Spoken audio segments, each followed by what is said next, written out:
Hello, everyone. This is the Delight in the Limelight live stream show, and I'm your host, Linda Ugolo. I'm a speaking confidence coach and author of the book Delight in the Limelight. It's all about helping you to feel more comfortable, confident, and delighted in all the speaking that you do. And today we're going to be talking about how to feel better and more empowered around negotiation. And I've asked my colleague, Fotini Iconomopoulos, to join me for this conversation. Fotini's a negotiation, communication, and persuasion expert, and she's the author of Say Less, Get More. She partners with business executives to help them create a competitive advantage and achieve their goals. She's also an instructor of the MBA negotiations at the Schulich School of Business in Toronto.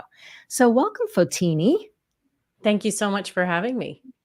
I love this topic because I feel like personally, it's one of the areas where I know I've had some success, and then there are other areas that I struggle. And if I know that there are some places that if I had to be in that position, I would really be in a panic.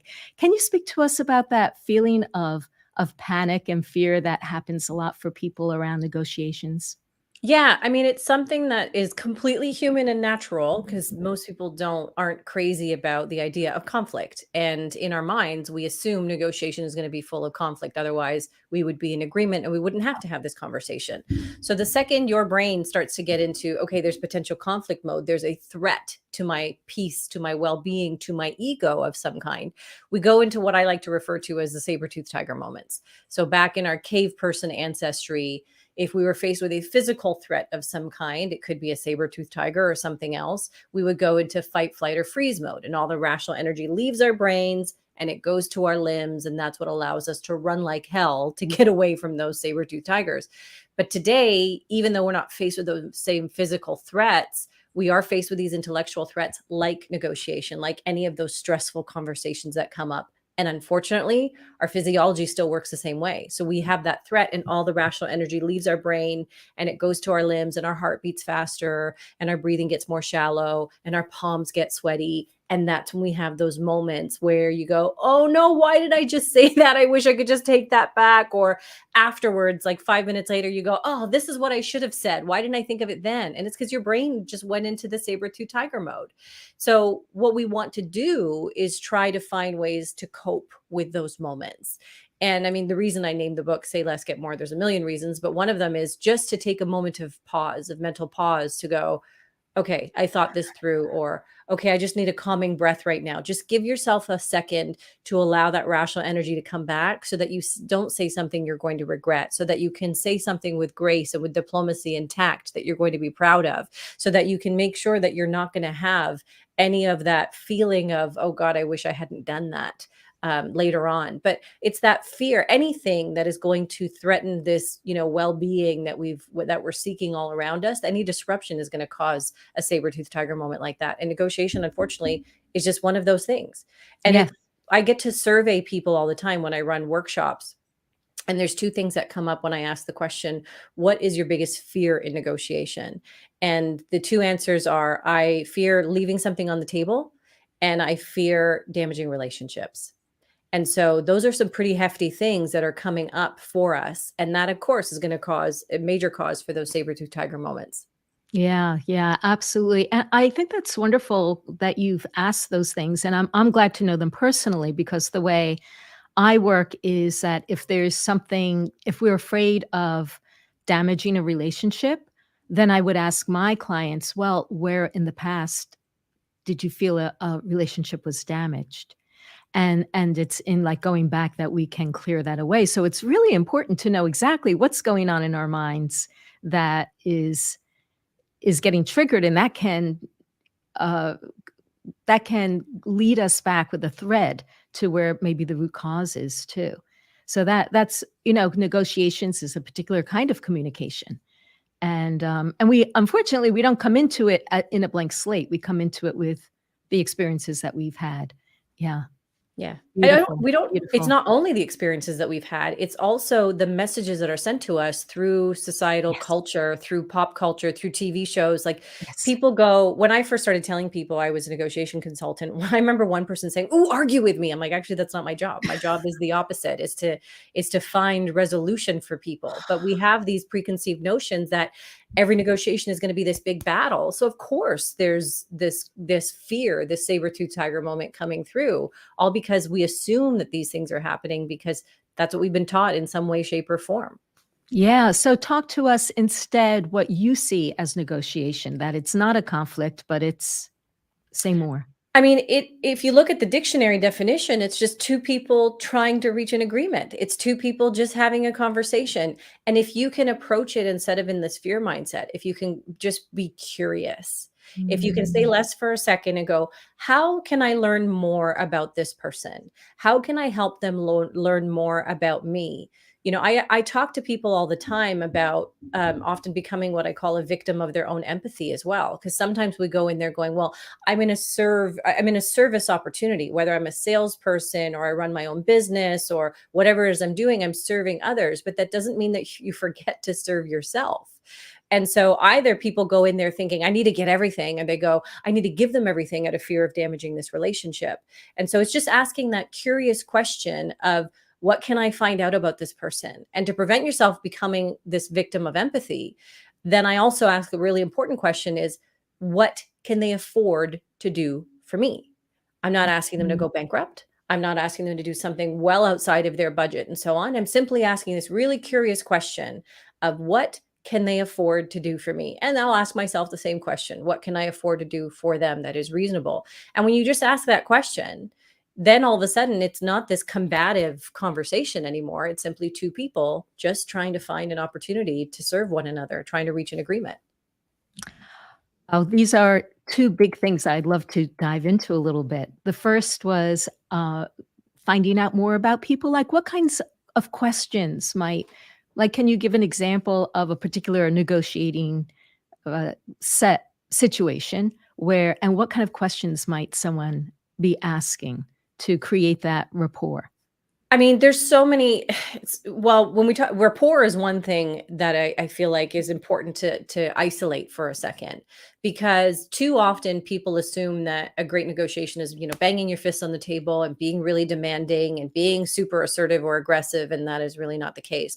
But you mentioned a key word, which is rapport. I just gave a lecture this weekend to a bunch of MBA students about salary negotiations, and the very first point we talked about was how rapport and conserving relationships is super important, especially if you're going to be talking about a salary negotiation where you're going to have to deal with these people over and over again, whether it's the hiring manager or the HR people or your colleagues or whatever it is. You're going to have to deal with these people. So you can't go in there like a bull in a china shop and assume that you're going to be able to work with these folks day in and day out for God knows how long. So it's finding, where does that rapport come from? And often the mistake that people make is they assume that likability, that relationship building comes from giving people everything that they want. And if that was true, well, then I would be out of a job and nobody would be getting what they want ever, because they'd be so worried about giving the other person everything that they want, that where's the negotiation in that? So the mistake is assuming, well, I'm just going to let them have their way because I don't want them to hate me, or I'll just let them have that next proposal. Or if you're dealing with children, I'll just let them have that extra cookie, stay up, bedtime, like whatever that is. And then all you end up with is a bunch of spoiled children if they're constantly getting what they want without you getting anything for that. So it's the same is true when it comes to negotiating with adults. If you just keep giving them everything that they want, the next time they're just going to keep asking for more. I see this happen in salary negotiations with employers. I see it happening in the corporate world when I get hired by organizations who need help negotiating with big giant retailers. There are so many folks who will get themselves into a bad precedent by doing that. And so what we need to do is think about, well, where does likability actually come from? If it doesn't come from giving people everything that they want, according to persuasion theory, it comes from three things. It comes from having something in common. And it could be anything. It could be, oh, you love the color green, me too. Or it could be, you did your MBA at Schulich, I did it there. Or you're Canadian, me too. Anything that could be the teeny tiniest little bridge between you that reduces some of the fear of the unknown. The next place is from genuine compliments. And I say genuine, and those who have heard me speak live know that I tell this one all the time. If you came in here with bedhead today and I started complimenting you on your hair, you'd be going, "What do you want from me, Fotini?" Right? So it's got to be something genuine that makes people, again, feel more comfortable with you. And the third place that likability comes from is from cooperative people. If you are going in with an attitude of curiosity, then you're going to be more likely to get people to want to work with you versus against you. If you're going, what's in it for this person and what can they afford to do for me? You're going to be able to flip that E in both directions, flip that empathy and go, what are they seeing as empathetic? How can I see what is going on with them right now? How can I make sure they see what I need out of this whole thing as well? And that's what starts this conversation versus assuming, let's go in there combative and demanding and make them give me everything that I want. Well, there's easier ways to do that versus the bull in a china shop method. So when you're talking about salary negotiations, you build up that rapport. When you have a new client, if you're on your own business or you are selling on behalf of somebody else, you build that rapport that makes them go, I want to deal with this person versus how do I find a way to deal with anybody else but this individual that's in front of me right now? That for me is one of the big cornerstones of negotiation, because too often people assume they can just get away with, you might be able in the short term to get away with this build a China shop approach, but that's not a long-term thing. If you do it once, people are going to be looking for ways to work around you next time. It's the whole reason why my entire business exists today. I quit a job that just wasn't serving me anymore. And then clients started calling up and going, hey, Fotini, when are you going to come back and work with us? So I was helping them on consulting on large negotiations and training their teams and so on.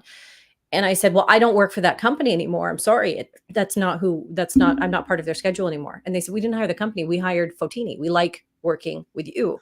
So my entire business exists because I built rapport with them, because I was listening to them, because I was curious about them, and they wanted to find ways to continue working with me as well. And so there are ways to do that, but it's not by just giving people everything that they want. It is by building that relationship. And it's also not falling off the deep end and assuming that you're going to go on vacation with these people and you're going to invite them to your wedding. Like, it's just enough rapport that they want to deal with you again. It doesn't mean they have to be your best friend at the end of this negotiation either. Wow. Wow. So much there.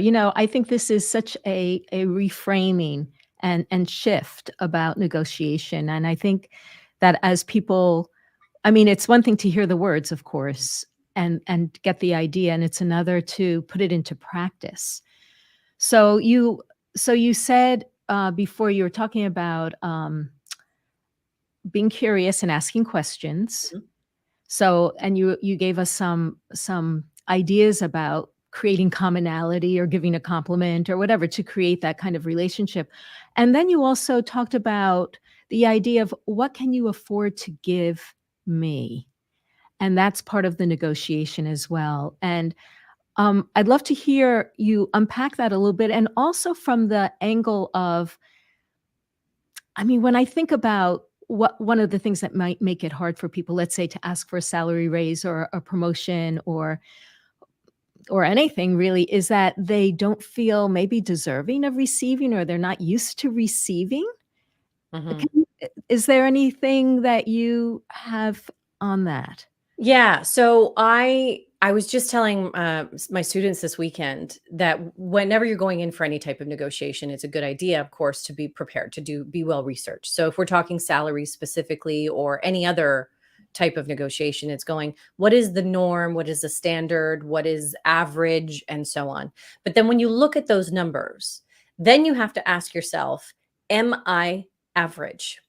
Would they be talking to me today if I was average? If I am applying for a job and there's a pile of 500 resumes and you go, but they could just choose anybody. They have 500 other people who are lined up to do this, but they chose you. You made it to the top of that pile. They're talking to you for a reason. I worked in the corporate world and I was in meetings all the time with Walmart buyers on a regular basis. And then I flipped and went into the consulting world and started training Walmart buyers. I'm aware of their schedules and how ridiculous their schedules are, and waiting to try and get in for 2 weeks to have one meeting with them. If you were not important to them, they wouldn't be making the time for you. And that attitude is incredibly important in making sure that you recognize the value that you bring. They are talking to you for a reason. Time is our most precious commodity right now. And so if they are making the time for you, it means you made it there for a reason. So even with my MBA students, I tell them, if you have, found all these average salaries, and then you ask yourself, am I average? You wouldn't be. You wouldn't have come this far if you were just average. So I tell them to add what I call the not average tax. So take that research and then add the tax for making sure that you stand out above the crowd. Now you've got to be credible in making sure you present yourself as such. So I even tell them, have a feel good folder. Anytime someone sings your praises, anytime someone says thank you, anytime you have a big win of some kind, you're going to put it in that folder so that when the time comes, not only can you look at that and boost your own confidence, but you have credible third party information that you can speak to without sounding like you're gloating, without sounding like you're being arrogant and so on. These are other people's words, not your own opinion. It's much more credible that way, to be able to say, hey, the client had wonderful things to say about the project that we worked on, or my boss said that this project was one of the best he'd ever seen, as opposed to, I know I did the best work ever in this organization. That can come off as arrogant. It may be true, but it may come off as arrogant. But when you have that credible third party, when you're collecting all of these bits of data in your feel good folder, not only will you now recognize that I am more than average, but you're going to be able to articulate that in an objective and non-arrogant way to somebody else. What a great suggestion.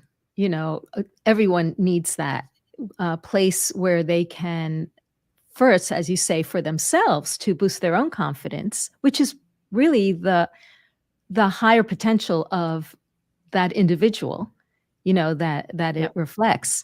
And also that you can then find a way of expressing your credibility factors in a way that doesn't feel braggadocious, because I know that people are afraid of that too. Mm-hmm. So this is a wonderful workaround for that.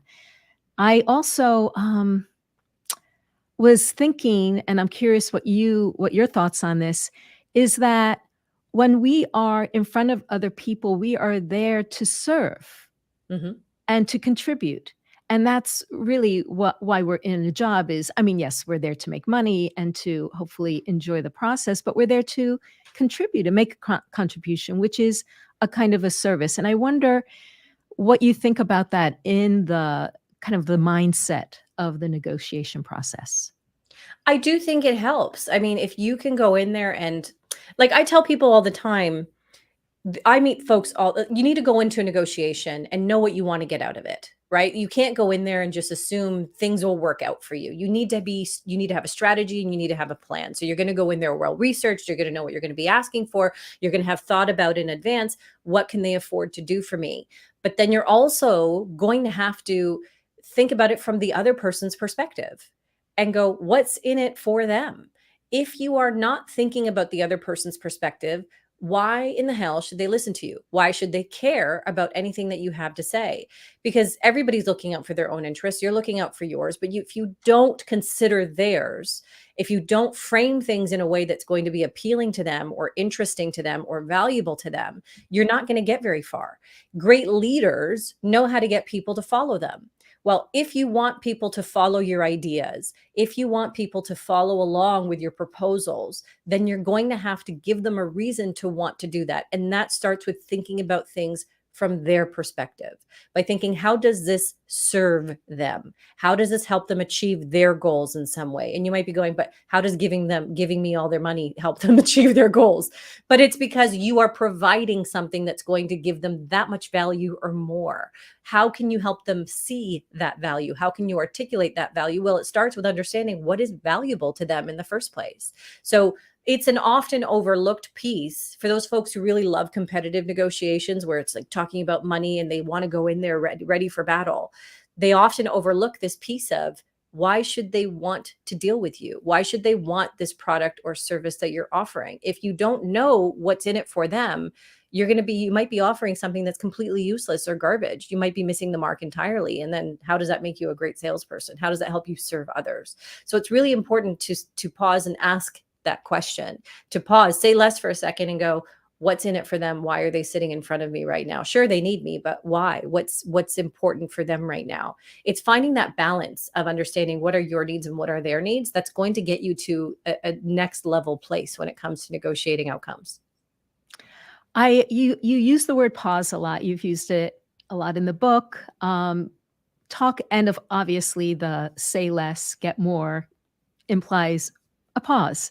Can you speak about like the power of the pause and the ways what you're doing in that pause? So I talk a lot about finding what I call your mental pause button. And the origin story of that was I was doing a lot of consulting and working with a lot of the same clients over and over. And I was down in Arkansas with one particular client, and I was constantly in this person's office and chatting about them. And she was this brilliant woman who was great strategy, a beautiful mind for what she was doing in supply chain and so on. And then when the big client would call, it's almost like she would just fall apart. And I was like, what happened to this person who had this amazing strategy a second ago? And she was like, I don't know. I just get so nervous when that phone rings. And we ended up, we talked about, pausing for a second, taking a deep breath, finding a moment of Zen before opening your mouth, before committing to something, before you know what you're committing to. And I ended up Googling a pause button, like the Staples Easy button. And we printed it out right then and there in the office and stuck it on her bulletin board. And I was like, I want you to look at this every single time the phone rings. Just take a breath. Just take a breath and know that you've got this. And a few years later, after I hadn't been working with her for a while, I happened to pop into the office and I went to say hello. And she pointed to the bulletin board. She goes, that is still sitting there to this day. And boy, does it help. And so I created one of my own that I even put on little cards. I hand them out at speaking events. I hand them out in my MBA classes. And I meet people all the time who have it sitting in their wallets or who have it as their screensaver. One of my students once told me, he's like, I even have it on my nightstand. I go, why the nightstand? He goes, now I don't get into arguments with my wife. And so it's about finding that moment of Zen, of clarity, of allowing that rational thought to come back in before you have that saber-tooth tiger moment, before you say something that you're going to regret. If you could just pause for a second to just think through, or don't think at all, just take a breath and allow your brain to calm down, get rid of some of the noise. I guarantee you what comes out of your mouth next is going to be much more valuable and is going to have a lot less regret. People often also worry when it comes to saying nothing, when it comes to being quiet. They worry, what if I look stupid? So we tend to fill the void. We get really nervous and we fill all the silence. But if you're constantly filling all the silence, how are you going to learn? Where's the space to be curious? Where's the space to understand what is valuable to them? And so if you can just take that moment of pause, I guarantee instead of looking stupid, you can even frame it and say something like, I need a moment to think about that. Or I'm just going to write that down. And you're buying your brain some time to think. And you're also sending the message that I care about you. I care about what you have to say. Whatever comes out of my mouth is going to be considered, which means I'm not just rambling and not listening to you and steamrolling you. I want to listen to what you're saying. If I say I'm going to write that down, the other person across from me is going to be going, oh, great. They're really paying attention to me. They're going to feel more acknowledged. So it's also a way to build trust. It's buying yourself some time to think. It's making you look more credible. It's giving yourself a prevention of that moment of regret. And at the same time, you're building trust and credibility with the person across from you. I mean, and it's such a simple action to do. Difficult for many, but once you get into the habit of it, once you find that coping mechanism, it's much easier to find that mental pause button over and over again. Yeah. Yeah. And anyone who's listening or watching this, take a mental pause right now, let your body relax. Because the more we practice it, the more we can access it in Mhm. those higher stake moments. Yeah. I'd like to move to something else you said in the book about never splitting the difference. Yeah, so there's another book that made with a title like that made the line famous, and it's something we've known in negotiation. It's a common tactic, right? So if let's say you're going to buy a used car and you say they say it costs 15,000 and you say I only have 5,000, and they go, well, let's split the difference at 10,000. If they are offering to split the difference with you, no one voluntarily goes, I'm happy to come down $5,000 just like that. The reason they are willing to split the difference is because they opened so ridiculously extreme. They opened so high that they gave themselves room to move down significantly and still get a phenomenal deal out of it. No one offers up something like that without knowing I'm getting a great deal. So when you hear language like, let's split the difference or let's meet in the middle. It's an artificial middle because they've dragged the range so far away. They've opened so extreme that it should be a big red flag to go, that opener was not credible. They likely have more room to go. If they are willing to split the difference, if they are willing to meet me in the quote unquote middle, that probably means there's more room for them. They can afford to go even further. That's what that language signals. And so does that another element that you speak about in the book is resistant points. Are those two things related? They are. So a resistance point, also known as a break point in common language, is, what am I willing to, where's my walk away point? At what point am I going, I can't go any higher or lower. It's just not in my interest to do business anymore. The unfortunate thing is too many people go in with that number on their mind. I meet people, bright, intelligent, experienced people all the time in the corporate world who will go, well, I just need to get this amount of money. Well, that's a must have. That's not the, let's go for even higher than that. That's it. That's, I'm not going to lose my job number, or I'm not going to go bankrupt number, but that's not what we're aiming for. We're aiming for higher than that. So what the question we have to ask ourselves is not only what is the minimum that I need to get here, but what can they afford to do for me? So I want you to take your focus and put it on what you think their resistance point is. What is their break point? What is the point at which they go, I can still afford this, but any more than that, and I'm going to walk away. And that's usually when people start to go, okay, if I think they can afford 5,000, or I think they can afford, let's go with an easy number. If I think they can afford to go as low as 10,000, then I'm going to open even lower than that. I'm going to do something called opening extreme, so that when the time comes, I look reasonable when I move from 5,000 to 10,000. I look like, well, I'm working so hard. Boy, did you get this all out of me. And people feel so satisfied for the same reason that if someone compliments me on my shoes or my coat or something like that, the first thing I want to do is go, I got it on sale. We're so proud of ourselves for getting a deal, right? That's the level of satisfaction people want to feel at the end of every negotiation. If you open with a number and you never move from that number, they're not going to feel very satisfied. But if you open at a number and then go, oh, okay, you squeezed a little bit more out of me, I'm willing to go to this number. You are focused on their resistance point. They're going to be so satisfied by going all the way to where they said, okay, I can't go any further than that. They're going to go to their maximum or their minimum and feel good about it because you went as far as opening extreme. And that all happens because you remove your focus from your resistance point and you put it on their resistance point. You ask that all important question, what can they afford to do for me? But it's too often we go in there with this very tunnel visioned approach to, I just need to do this much to not lose my job or to not lose my business or whatever that might look like. So what are people losing by not negotiating well? Well, I mean, if you think about it, when in life is the bare minimum pleasant, right? When do we want to just go through life coasting and getting the absolute bare minimum? I think anybody who's interested in your podcast is going to be going, I want more, right? I'm an overachiever, or I want something more in my life. So why are we skating by just doing the bare minimum? I have worked with organizations where I've asked them something like, can you just increase by 0.5%? Do you think you could ask the client for 0.5% more? And for some, it could be a few $100s. For some, it could be a few $1,000s. 0.5% doesn't sound that daunting, but 0.5% on your mortgage these days, boy, does that go a long way. 0.5% interest on your savings account, all of those things, those dollars, those half percentages add up. And so that's what we want to be doing, is those little tiny bits and pieces that add up over the course of a lifetime. That's what I don't want to be overlooking. There was a really fascinating study that was done on folks who were coming out of school and negotiating their first job offers. And what they found was, this was about 20 years ago, only 7% of women negotiated their first salary, whereas 57% of men did. So not all of the men were, but certainly more of them than women were. And then they found that those who did negotiate managed to increase their offers by an average, I believe, of 7.4%. And you might think, okay, well, that doesn't sound like a ton of money if you're especially just starting out, and maybe it's a few $100s a month or something like that, maybe even less than that. But I had one friend say to me, she goes, that's diapers for my kid. That's my vacation. That's over the course of a year, a free month of rent.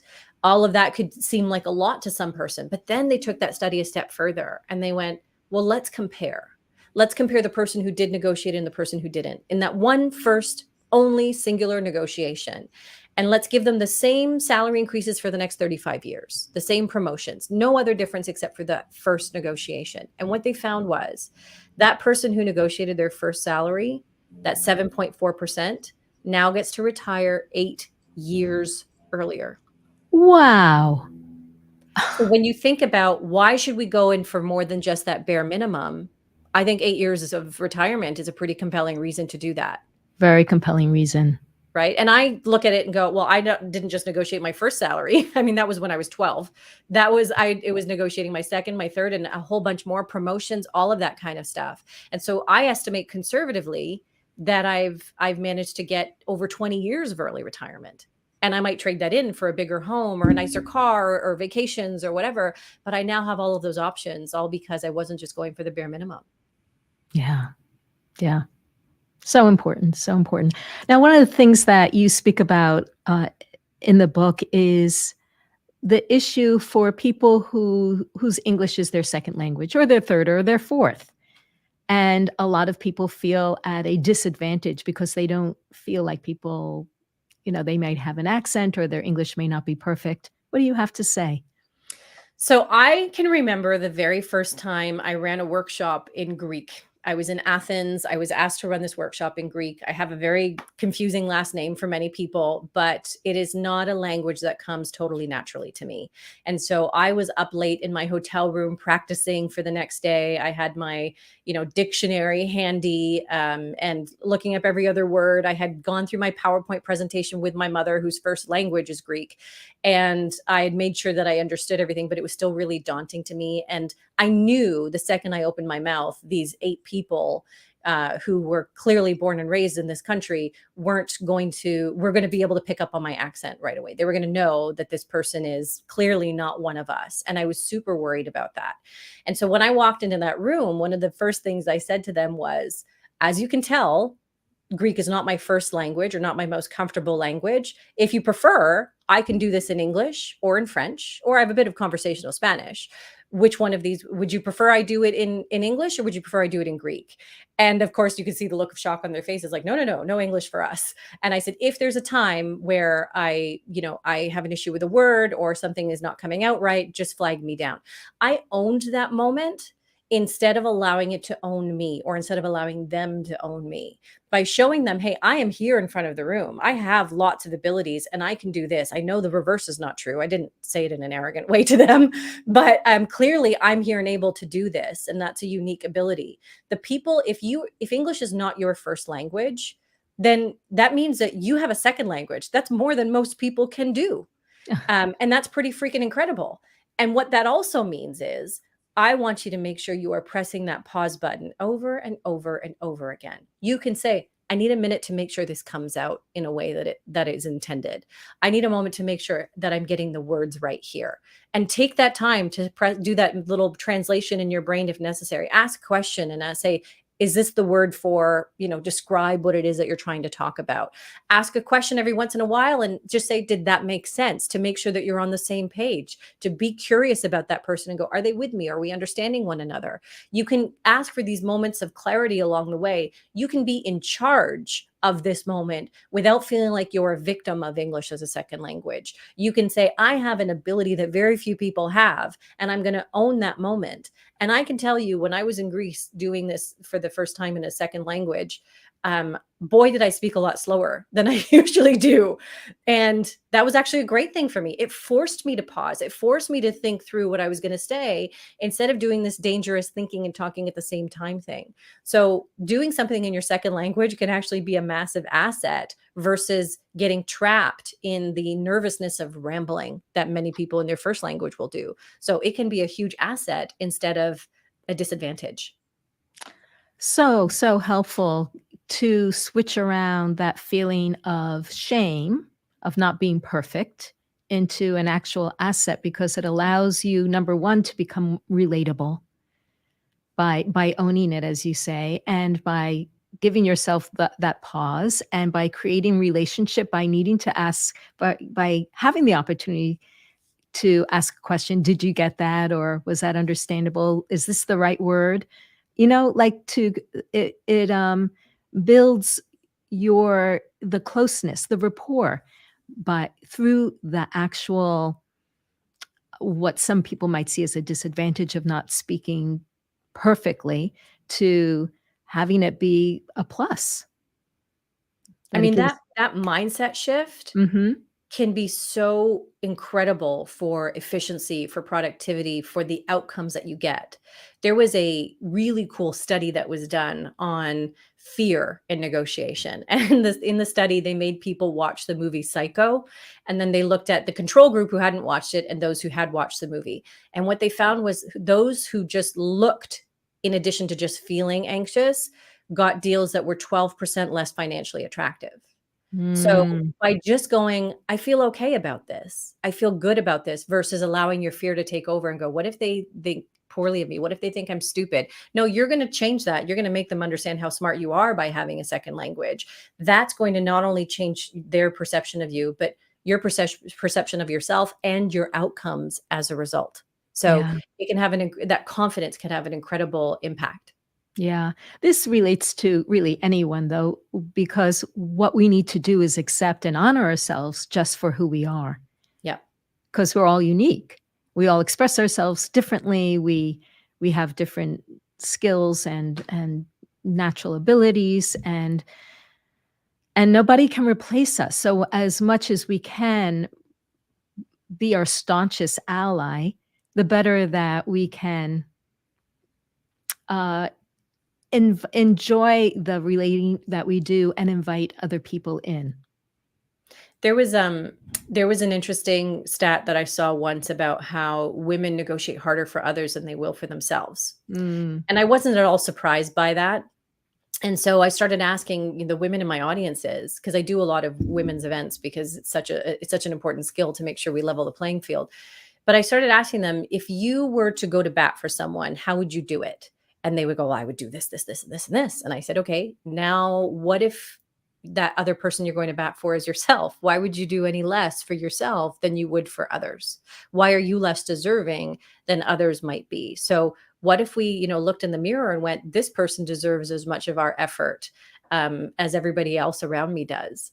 And I think that is such an incredible message that people get from you, that they have a message to share with people. People want to listen to them, but you've got to believe that you have something that people want to listen to as well. yeah.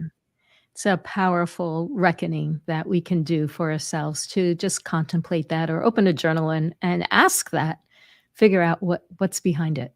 Yeah. Fotini, you're brilliant. So helpful. I could listen to you all day, but we don't have all day. So I want to thank you so much for coming on. And I also want to, you have, tell us about this quiz. So, one of the best ways to become a better negotiator or a better communicator is to understand what is your style. So, the more self-aware you are, the more you'll understand the pros and the cons and the watch outs and the things that you want to keep doing to make sure that you're knocking it out of the park. So, I created this negotiation style assessment, and you can find it at fotiniicon.com/quiz. And so there's pros and cons to all of them. There's no bad style, but it's great to know your own and know what are my watch outs and what are the things that I could continue to do even better. So the more aware you are, the better negotiator you're going to be. So fantastic. And FotiniCon.com. Is that your Fotini web? Icon. Yeah, just the first part of my last name so people don't have to remember how to spell all of it. FotiniIcon.com. Got it. Got it. Got it. FotiniIcon.com. Awesome. Also, if you haven't yet read Fotini's book, Say Less, Get More, you got to get a copy. It's fantastic. It'll change the way you negotiate. I hope you enjoyed this, and we're both wishing you delight in the limelight.